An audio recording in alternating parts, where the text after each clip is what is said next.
Let's talk about a successful window treatment client consultation. I've been selling custom window treatments for over 32 years, and I have developed a process which allows me to have a consistent client experience each and every time we meet together.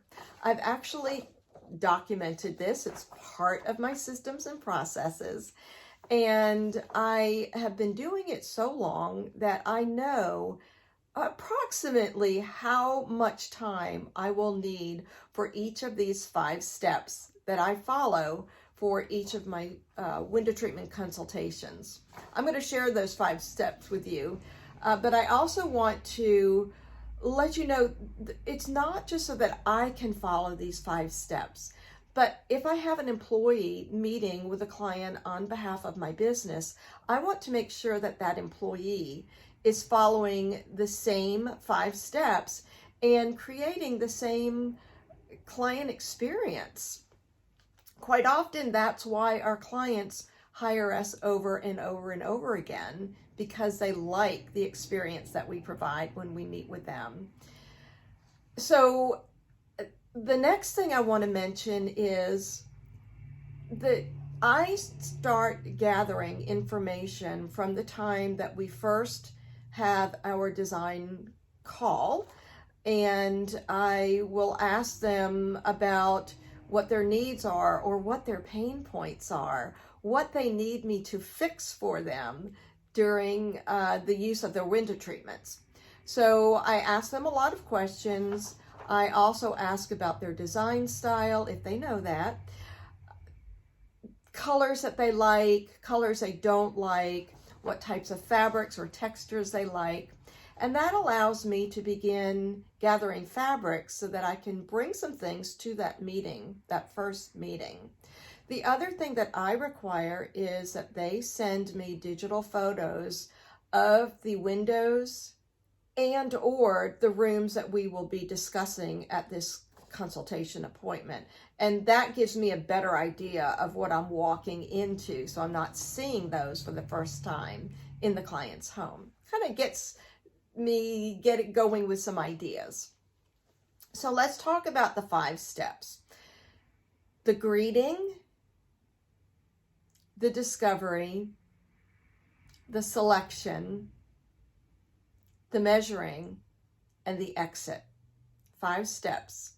And each of these will take different amounts of time. But I find that going through these 5 steps, it allows me to keep the client consultation on track and moving forward. So during the greeting, obviously you're going to show up on time and greet the client with a smile on your face. And put your briefcase down, put your things down, and ask to see the room that you will be working in or the rooms. Take a quick tour.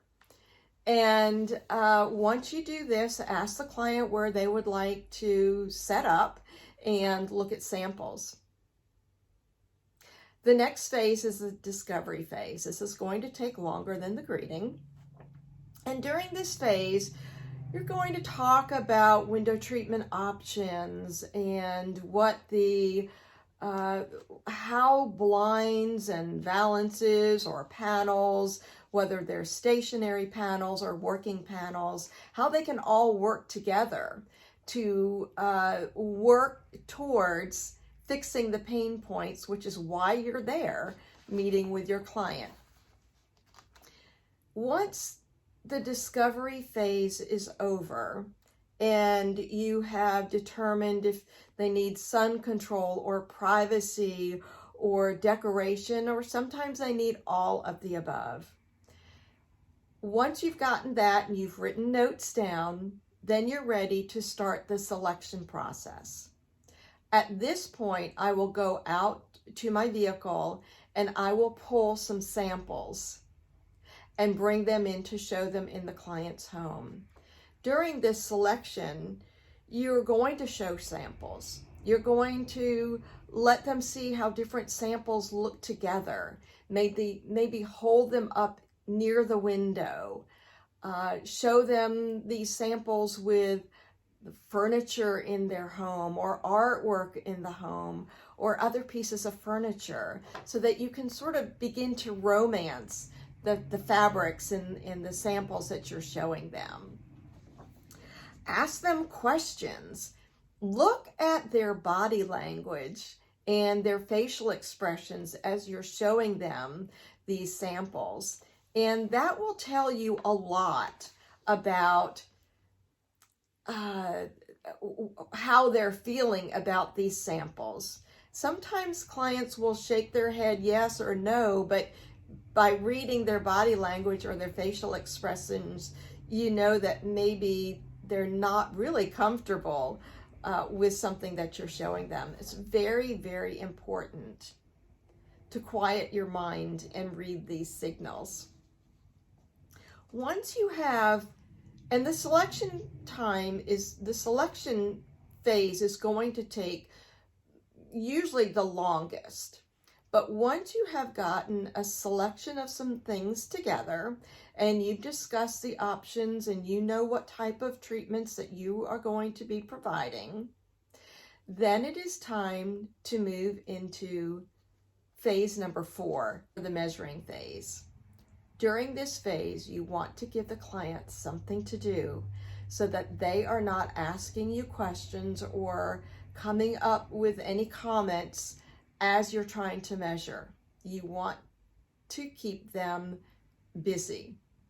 I will give them my client information sheet where they can fill out all of their contact information, phone numbers, emails, how they best like to be contacted by you, text message, phone calls, emails, and then also they can write down who referred you to them.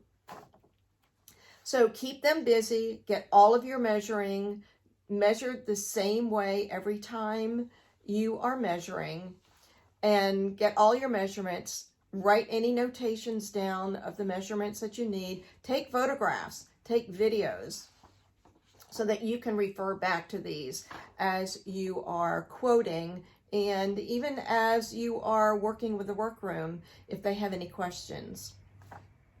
Once you've gotten all your measurements, then it is time for the exit phase, step number 5.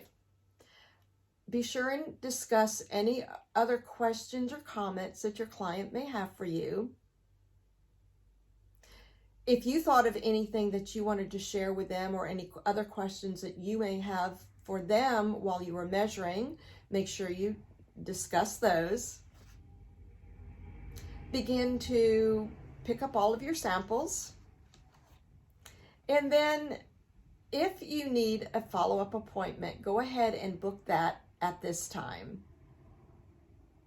And last, let the client know when they can expect their estimate and how they will be receiving the estimate, by email, by phone call, by mail. Once you've done all of that, thank the client for their time, and it's time for you to leave. I find that this 5-step process works really well for me. I hope that it will for you too. And if you have any questions after this video, please be sure to let me know.